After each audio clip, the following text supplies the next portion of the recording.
Welcome back, Spiral Throwers, Vapor Elite, Mario Corona, Game Ready Football Prep in Florida. Let's talk about what happened with the other ball. So, made a video you guys saw. I was satisfied, at least I thought I was, with the ball because of the softness and the color. Assuming after talking to Mario that one of the things that needed to be done was just wax, condition, brush, etc. the ball to get it to a playable state. Turned out not to be the case.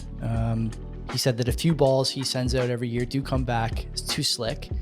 So it was a known issue for him, and he said send it back and we'll make it right. This to me is the beginning of where things started to go sideways in retrospect, because I have this ball. It's been returned to me today, same ball, after a second round of treatment. Knowing that Mario knew what the problem was, I sent Mario a second video, not just the one I made for you guys, but actually a short that I made on my phone of pushing around this film. So I sent it back to him. He knew what the problem was, knew that it was too slick, said he would make it right. And to be honest with you, he didn't. And so my frustration really starts with, first of all, the sending back. In retrospect, I was kind of hyped up to get the ball and wanted to try it again. And so I never really thought, should I ask this fella to pay the return shipping? I didn't, but he also never offered, which, looking back, should have been a sign for me, but wasn't. I think even more frustrating than that, though, is knowing that when I sent this ball back, my problem had been clearly outlined to him and shown to him. The slickness of the ball was a problem. This film that I was pushing around was a problem. I'm not going to say what he said it was, because I don't think that's fair. He's got a proprietary process, and it's unfair if I say, hey, this part doesn't work or this thing doesn't work. But after speaking to him and him saying, yeah, we're going to we either send you a new ball or do the break-in again and mud it again. And he told me he left this thing in the mud for a little longer this time so that it went through the process properly. He tried to get it out quickly the first time, which I appreciate, but wasn't necessary. I'm not in a rush, obviously. And I told him that this time around. To get it back with the exact same problem in basically the exact same condition, frankly, is a piss off. It's frustrating. One of the reasons I do these videos is because this stuff is expensive, and I'm fortunate to have a bit of an obsession with this and a little bit of disposable income to make videos and have a good time doing it. But you guys may not. And actually, I get emails from you guys asking me for balls that I'm no longer using because you can't afford to buy your own. I get emails from you guys asking me to try products that you can't afford before you go out and buy it on your own. And this is an expensive ball and an expensive process. And to have it muffed not once, but twice is bad, I think.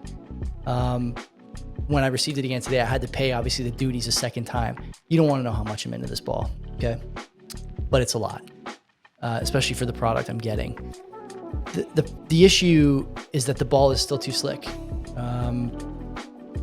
There's, I think, a difference in ball break-in processes between breaking in for color and softness, which this does. No doubt this ball is nice to look at and soft to the touch. There's a difference between breaking it in for softness and color and breaking it in for game readiness. Game readiness means breaking it in with tack. It has to have tack, because you cannot throw a ball, you cannot catch a ball, you certainly cannot play with the ball in any kind of weather conditions that doesn't have stickiness. One of you guys in the comments said that the problem I had with this ball was obvious, in that when you take away all the original color of the leather, what you're doing is taking away the tack, and you will just forever be fighting this uphill battle trying to get it back. Mario had some ideas, as I mentioned before: conditioner, brushing, waxing with the tack bar. None of it worked. And I doubt it's going to work this time. I'm going to do it because I don't have a choice at this point if I want to try and make this ball playable.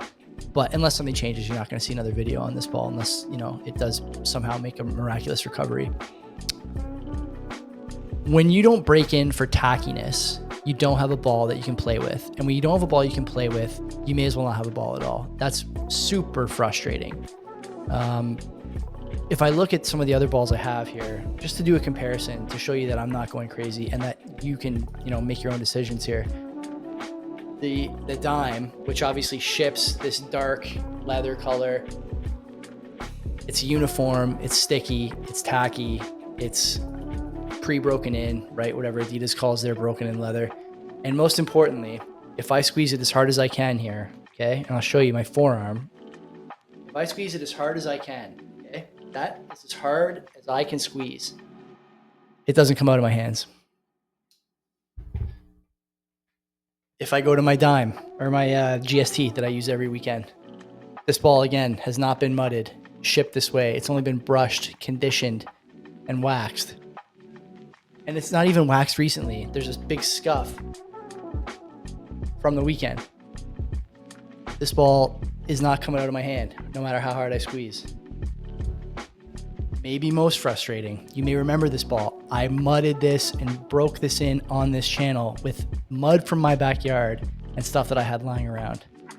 My own Vapor Elite that was the same color as the one that I picked for Mario's process, pre-break-in. Again, it's not coming out of my hands. But this one, even if I hold it up top so that it should fall into my palm, it still slips. Certainly if I hold it any other way. Like, it's not holdable. It just doesn't stick. Part of me doesn't want to pin it all on Mario because I just don't know. But it's frustrating that I explained the problem, showed him the video, showed you guys a video, and then got the same ball back with the exact same problem. That's frustrating. There's at least some possibility, at least I think maybe there's a possibility that because it's cold right now, maybe in shipping, something happens to the leather treatment. That was my original thought last time because I had to wait an extra day in shipping. There was a snowstorm here, so I was in a truck for another day. It didn't go well for the treatment. But you know what? I honestly think that that's wrong because a lot of people buy broken in balls and pay for break-in services. And I would guess most of them are in cold weather climates because that's when you really need it, right? You can't just go out and break a ball in when it's -10. The first time you play with it, it has to be ready. And I think that's probably the case for these balls too. So, again, would I pay for this service? I hate to say it, but obviously not. Again, once, what's the old saying? George Bush will tell you, fool me once, shame on you. Fool me twice, shame on me. And this one, I think, is a pass.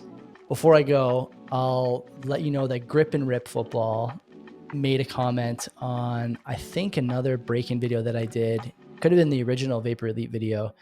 They reached out and want to send a broken in F2000 my way. So I'm going to review that ball when I get it.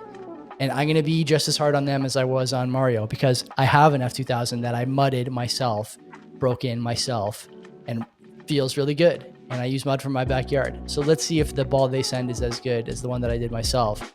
I was communicating with one of their guys there. I said that I felt like the one I was throwing, the F2000, even the GST, is missing a certain je ne sais quoi. I don't know exactly what, but certainly something missing. Could be the softness that mudding brings. I don't know. But this ball, I can't even pick it up with one hand. It almost just slipped. For the money and again, I hate to speak about a guy like this because I don't know him and maybe I'm just having a bad time with him. But the hassle, sending stuff back, paying again, waiting, and then to get the ball back with the same problem, I think it's inexcusable. So I would pass on this one. If you have any questions, comments, let me know. Hit me on Twitter, email me, whatever. I'll send you pictures, videos, whatever you like. And until next time, happy throwing, kids.